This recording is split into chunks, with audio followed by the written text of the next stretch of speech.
अगं पण तुला कळतं का किती पैसे लागतात तुला? एवढं कशाला पाहिजे तुला? अगं बाई जयंती जरा हळू. आपू आत्ताच गोळ्या घेऊन झोपलाय. मला नाही हो फरक पडत. अरे काय फरक पडत नाही म्हणतेस का तू? हा काय ग? घरची परिस्थिती तुला माहित असताना कशाला पैसे उधळतेस एवढी? काय उधळले हो पैसे? काय उधळले? काय संपत्ती उधळली तुमची? का तुमचं जमीन जुमला लिहून घेतलं नावावर? माझ्या घरात हे चालणार नाही. सगळं चालणार हो, सगळं चालणार. पाहतेच ना कोण अडवते मला. जयंती तुला भांडायचं काही कारण लागत नाही माहिती आम्हाला, पर आत्ता नेमकं काय घडलंय सांगशील का? अगं आई नेमकं म्हणून विचारतेस काय? लाईटीच्या बिलाच्या पैशातून हिनं फेस वॉश विकत घेतलाय, तो पण महागडा. सगळे पैसे वाया घालवलेत. अरे देवा. लावा डोक्याला हात लावा. हा मला नाही फरक पडत, कळलं का? मी कोटलवारांच्या घरातली पोरगी आहे. पाचची बोट तुपात असतात माझी. माझी काही हौस मौज आहे की नाही? फेस वॉश काय बघा, कोणत्या कंपनीचं आहे? साध्या सुद्धा कंपनीचा नाही, रूपम कॉस्मेटिक. रूपम म्हणजे कोणाची कंपनी? साऊची कंपनी. म्हणजे हा फेस वॉश मी विकत घेतला तर बरोबर कुणाची होणार? माझी का साऊची? ती राहते हो मोठ्या बंगल्यात, मोठ्या महालात.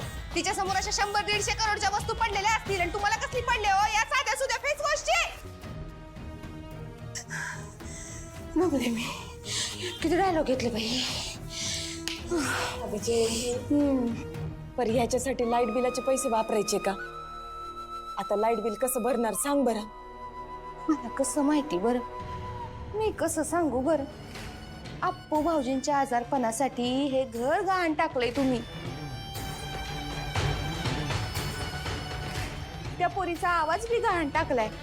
घरात येणारे सगळे पैसे कशात जातात?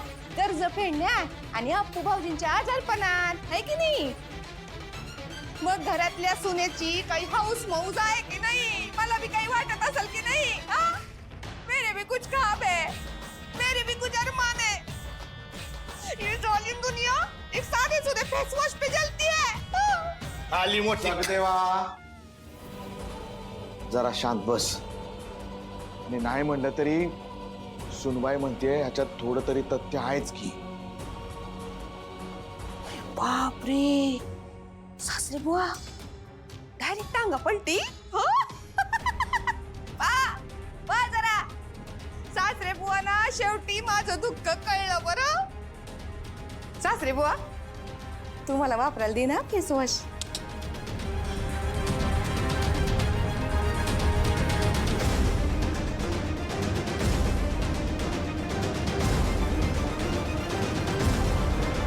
अर्धा किलो लसूण.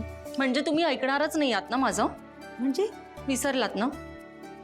तुम्हाला सांगितलं होतं ना सरू मावशी हे सगळं मी करेन म्हणून. अगं आणते ना मी, माझं कामच येते. ठीक आहे जा तुम्ही. आणि तुमच्या तब्येतीची काळजी कोण घेणार आहे? हो पाय दुखतात ना तुमचे. सरू मावशी तुम्हाला तुमच्या तब्येतीची काळजी घेणं खूप गरजेचं आहे.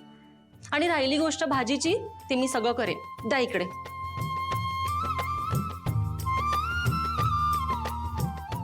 मी जाईन बाजारात. वहिनी आपण जाऊयात का भाजी आणायला? आपण बरं ठीक आहे. इथे जवळच एक मॉल आहे, तिकडे जाऊ. मॉल मधनं कोण भाज्या आणतं? आपण एक काम करूयात का? आपण बाजारातून शेतकऱ्यांकडनं भाज्या घेऊयात. तेवढाच त्यांना जास्त नफा होईल ना. आयडिया खरंच चांगली आहे तुझी सावली, पण इथे कुठे भेटणार आहेत शेतकरी आपल्याला? वहिनी तुम्ही काळजी करू नका. शेतकरी भाज्या कुठं विकायला बसतात आणि बाजार कुठे भरतोय माहिती आहे मला. त्यांच्याकडे ताज्या आणि टवटवीत भाज्या मिळतात. आपण जाऊयात. बरं बाई चल. आलेच. ना सोडतो. नाही मॉलमध्ये नाही, भाजी मार्केटमध्ये जायचंय. का? सावलीचीच आयडिया होती की डायरेक्ट शेतकऱ्यांकडूनच भाजीपाला विकत घ्यायचा.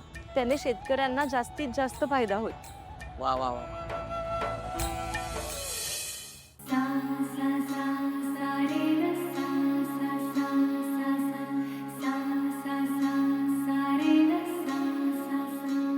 गाडीत काय वाजलं नाही तरी चालेल, पण तारा मॅडमचं गाणं वाजलंच पाहिजे.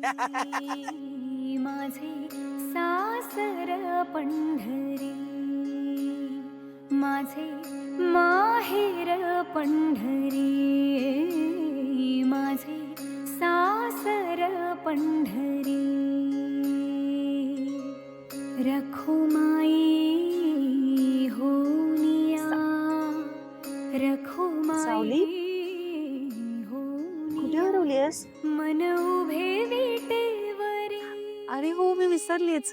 तू तारासोबत काम करतेस ना, म्हणजे तुला थोडंफार गाणं गाता येतच असेल.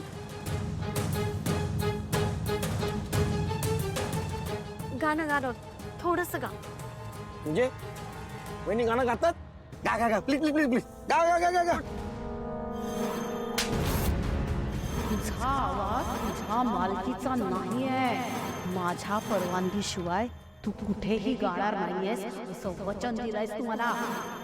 वहिनी वहिनी वहिनी. माझी आई आहे ना, ती उगाच माझं कौतुक करत असते. मी नुसतं गाणं गुणगुणत असते, पण तिला वाटतं की मी गाणं गाते.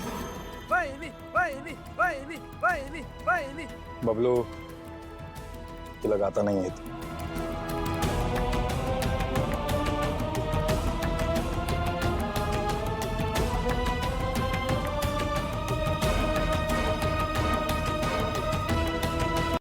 माझे माहेर पंढरी माझे सासर पंढरी. सारंग बस इथेच थांबव, आम्ही इथूनच जाऊ.